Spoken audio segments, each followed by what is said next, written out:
Welcome to Behind the Scenes with Mariah Scee. She's a creative director at a brewery in Santa Fe. She designs can labels, she oil paints, she does graphic design, she does knitting. Welcome back, Mariah. Thank you. How you feeling? Feeling pretty good. So one thing in my research for the main show, episode 9, I noticed that you're really into objects, icons, typography. It's less like impressionistic, less... I don't know, there's something different about it. It's not, I don't see that come up for artists that often, that you care a lot about, like letters, for instance, things that are inanimate. Right. Yeah. Is that a new thing for you, or has that been around your whole life? I think it's a growing thing. Books have always been important, but typography is not something that I studied at school at all. Something that I studied after, in the last 8 or 9 years.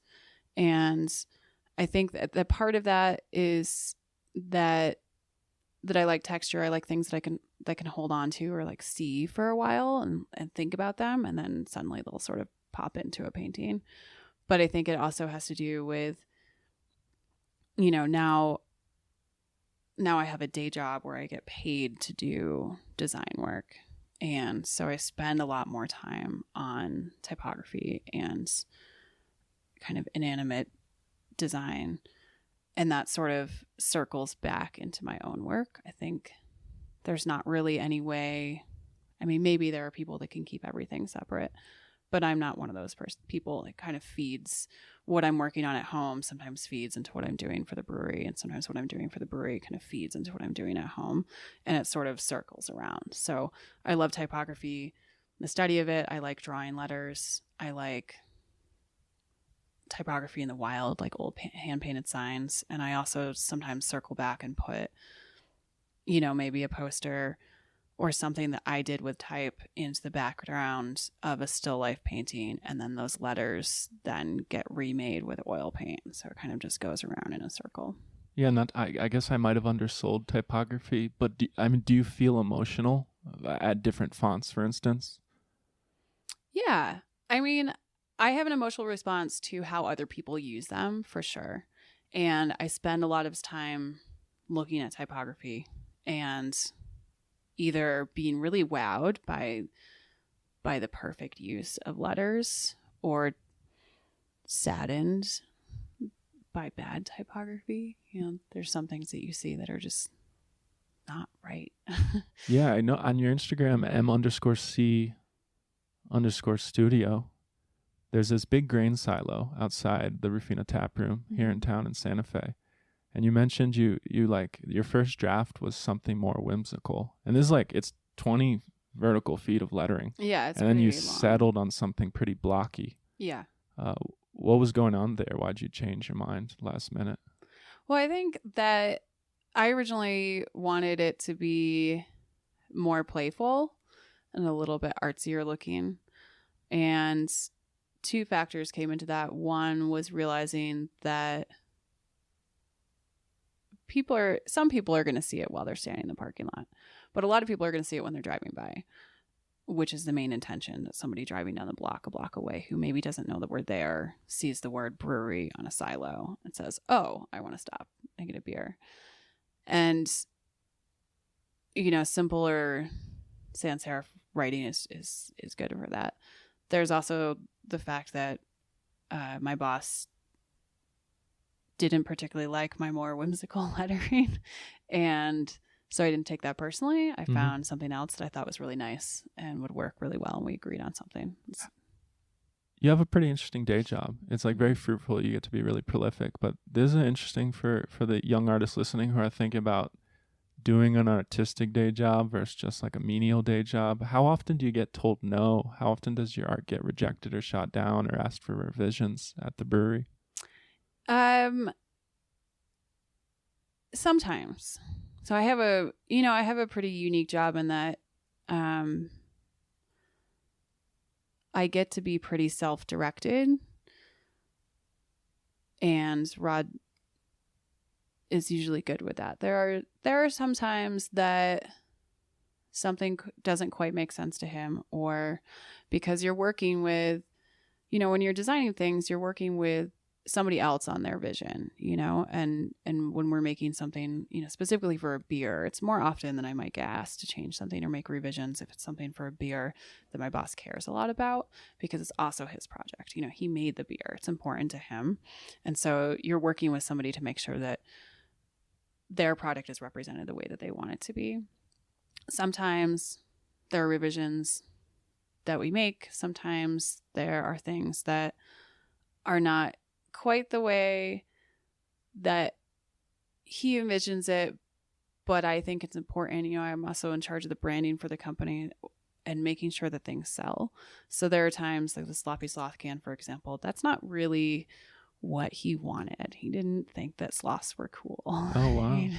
And I was like, well, you just have to trust me on this. Sloths are really cool. Especially when you cool think right about now. getting like a little bit of a buzz, it calms your nervous system down. It's very in the zone of the animals. Like if you're going to anthropomorphize a sloth. And it's sort of, it's just funny, like it sticks in somebody's mind.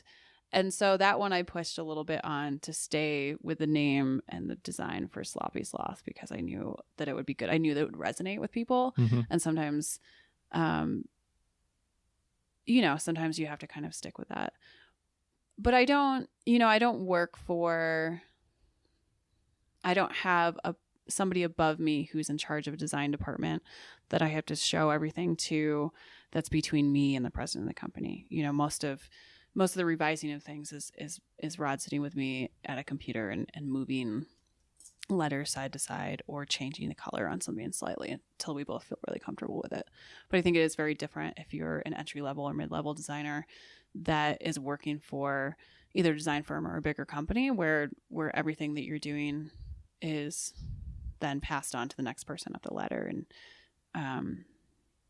not necessarily your ideas. I get to work with my own ideas pretty often. So I kind of just go with them. So it's by and large good news, great news.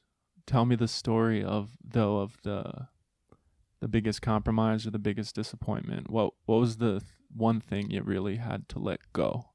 At this current job or in life? Because of the group decision making at this job. When your artistic senses, you basically had to quell your own artistic sense.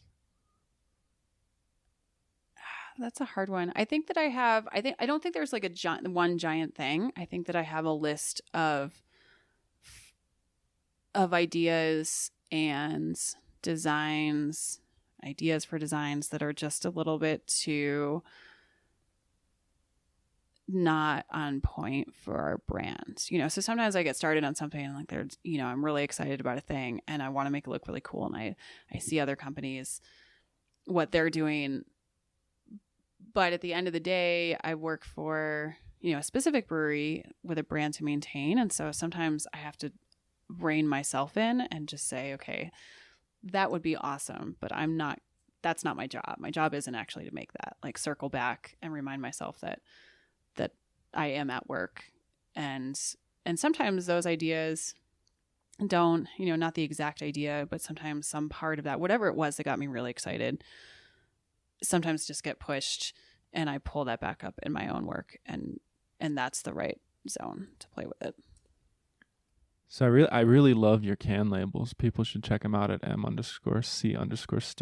They're all over the state now. They're in Whole Foods. You've done 11 different designs.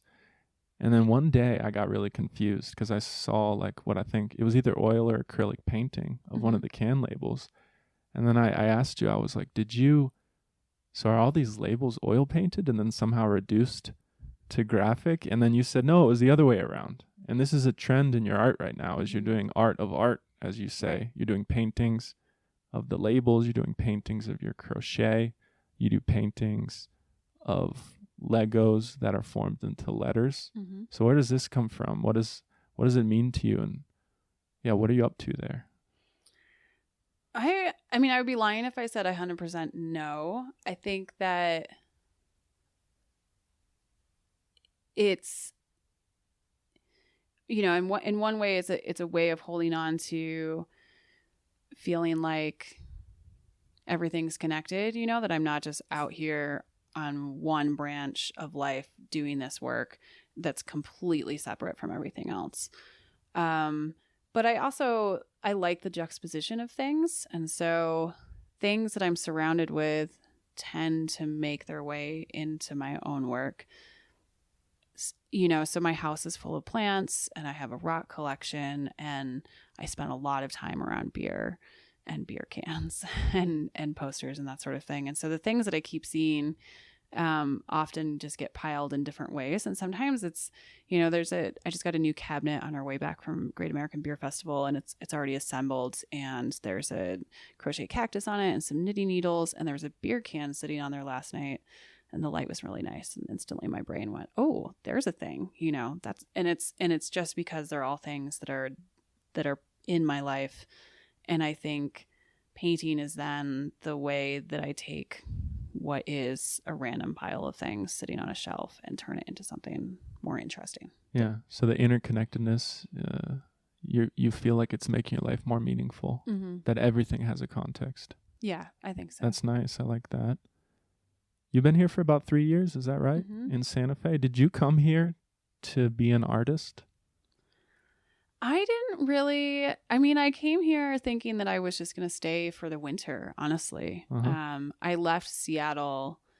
I'd been doing art and some design, and then completely separate from that, I'd been working in bars and restaurants and managing a pretty high volume cocktail bar.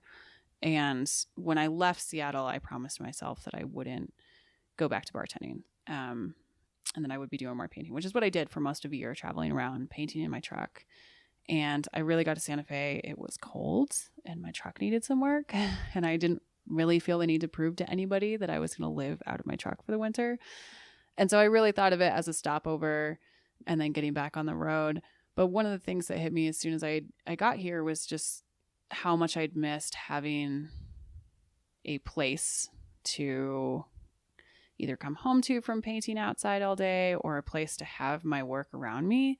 Like, I think it's hard as an artist to be completely mobile, because some of the most beautiful things that happen after a painting has been sitting around for a week, and then you see it and you want to do something else to it.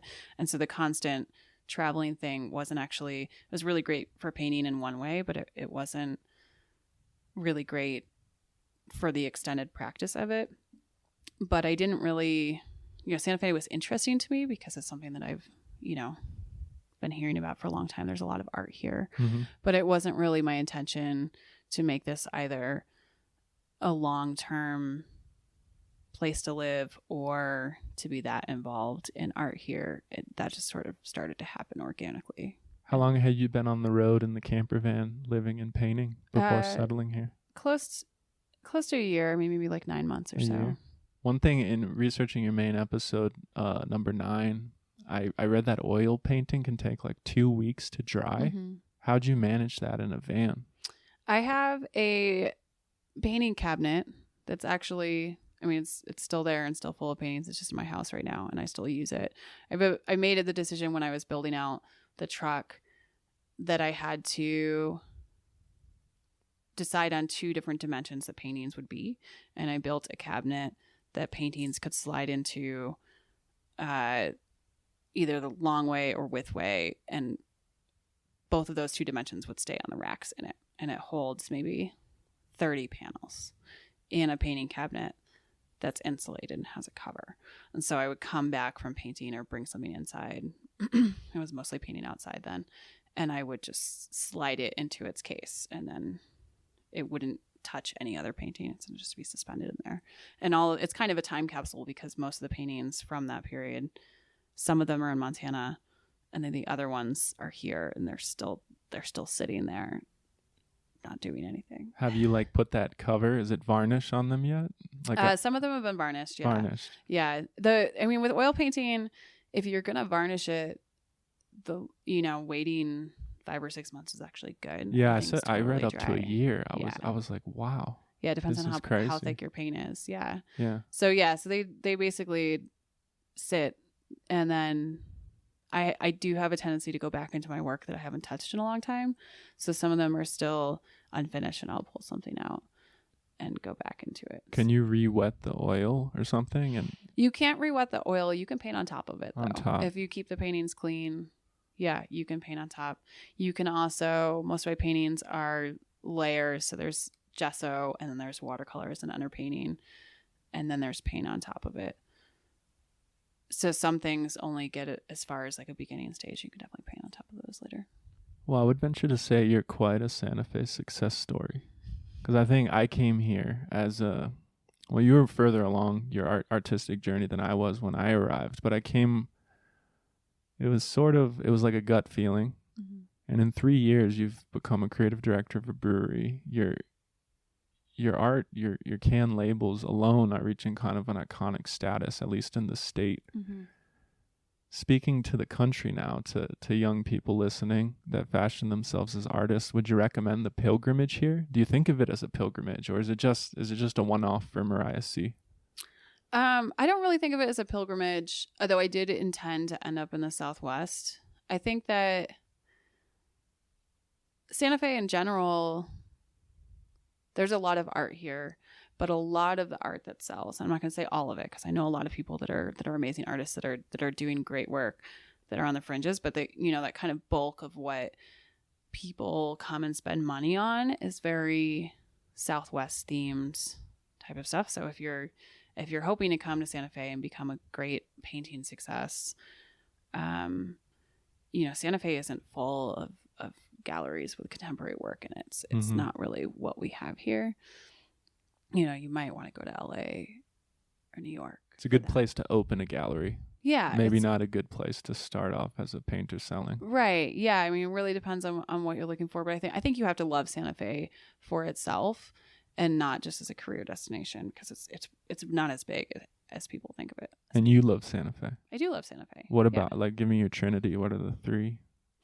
I love that. Well, for a town that it's of its size, has a lot of music and art that comes through it. I've lived in places this size before, and there's just a lot more cultural, artistic things coming through. But I also like that it is small, that you can kind of jump in on things, if you want to be active in the community, if you want to, go to city council meetings, if you want to start something in Santa Fe. It's a small place, and it's really easy. Santa Fe is constantly looking for people to be involved, and if you want to be involved in something, you can. Or in a larger city, those opportunities are just made a little more spread out. Local politics, but do you think also that involvement in art projects? Yeah, I think so. Yeah, there's a lot of people doing things here. Yeah. And I really think it just takes saying, hey, I want to be involved, Mm-hmm. and then meeting people who are working on something that you want to work on. Yeah, it's like, I guess it's the number 3 art market after LA, New York. Mm-hmm. But the art production market is kind of underground. It's like a do-it-yourself. Yeah. And it is very friendly. If Yeah. someone's thinking of moving here, it's like you come here and you can get started. Right. And it's not intimidating because there's no huge industry that's going to Right. tell you no. Absolutely. At the same time, there's not, like I said, there's not a lot of galleries selling contemporary work either. So it's, it depends on what you're looking for. And I think that a lot of people that I know in Santa Fe that are artists or musicians, or designers are working. They're working on things that are self-fulfilling in their own right. There's you want to be successful and you want to sell things. But I think in order to stay here and love it, you also have to be very much like, this is my passion project and I'm happy to be here working on it. Not Mhm. necessarily, I made a thing, I need 500 people to look at it today. You have to have your own drive Yeah. that isn't necessarily fed by having a gallery locally to sell your work. I think that's why I love being here, is all the artists here are in it for the sake of the art itself. Mhm. And it's Absolutely. really cool. And it welcomes all. Mhm. And I think everyone's an equal in this town. Artists, but everyone included. What's the most exciting thing for you going on in Santa Fe right now? Of any type, art or otherwise?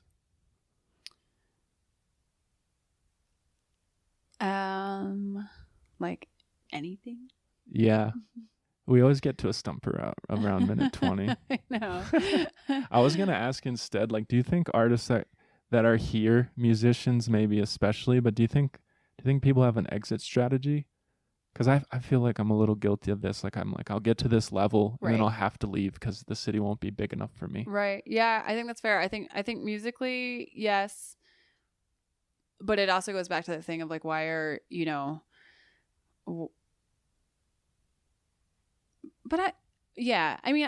I think that there is that. I think that we live in a world that is so globally connected and the internet that if you want to stay here and do the thing that you're doing, you can totally do that.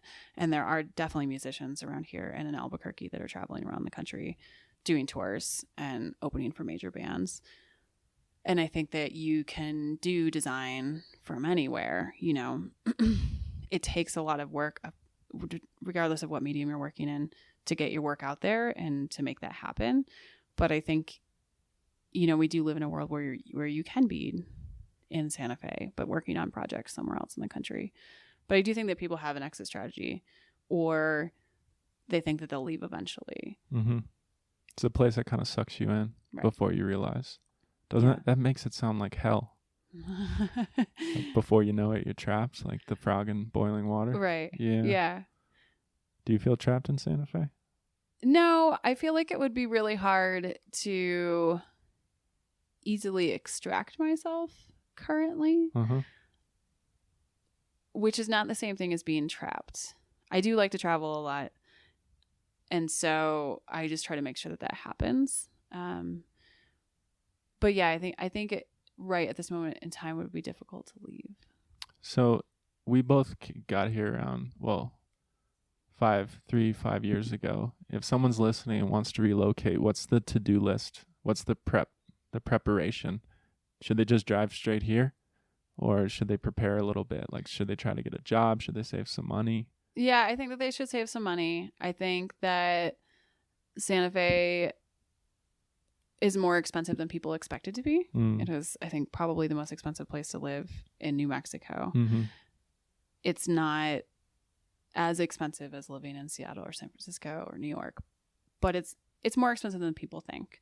So yeah, I think that anytime you're uprooting yourself, you should save some money and know that. And I think because it's not a big town, it's not like there's endless jobs, there aren't, either have a plan, be open to doing whatever you can find, be self-sufficient, already have a job. But I would probably recommend those things to a lot of places. I would say, if you've never been here before, that testing out how much you like being at elevation is important. I meet a lot of people who move here and are from, flat areas or sea level that are a little bit astounded at how exhausting it might be if you've never been. Right. Elevation, dryness, dust. You might cough all winter. You got to check that out. I'd say you need a working car. Yeah. In this what do you pick? Taos, Santa Fe, or Albuquerque to set up a new life, to try to live more cheaply, make more art, get to the Southwest, live this dream that dragged me here? Yeah. Honestly, I think Albuquerque is a little bit more, it's a little bit easier to just jump right into. Yeah. Because rent is literally half of that, what it is in Santa Fe. Yeah. And it is a bigger city. So there are, just more opportunities for a lot of things. But Santa Fe is also very welcoming. Yeah, you just have to be, I think regardless, you have to be open to acknowledging that you're not from here. And that can be really important in New Mexico. A lot of people that don't stick around in Santa Fe or New Mexico, it's because they, don't acknowledge that. I mean, I think in any place that has a lot of people moving to it, not everybody's going to be happy about that. You have to be nice to people. You have to be respectful of people, of the history that's here in a lot of different forms, and, just be open to listening and to learning. Santa Fe is a very, very old town and has a lot of traditions and culture to it that I think that's a big, important part of moving here.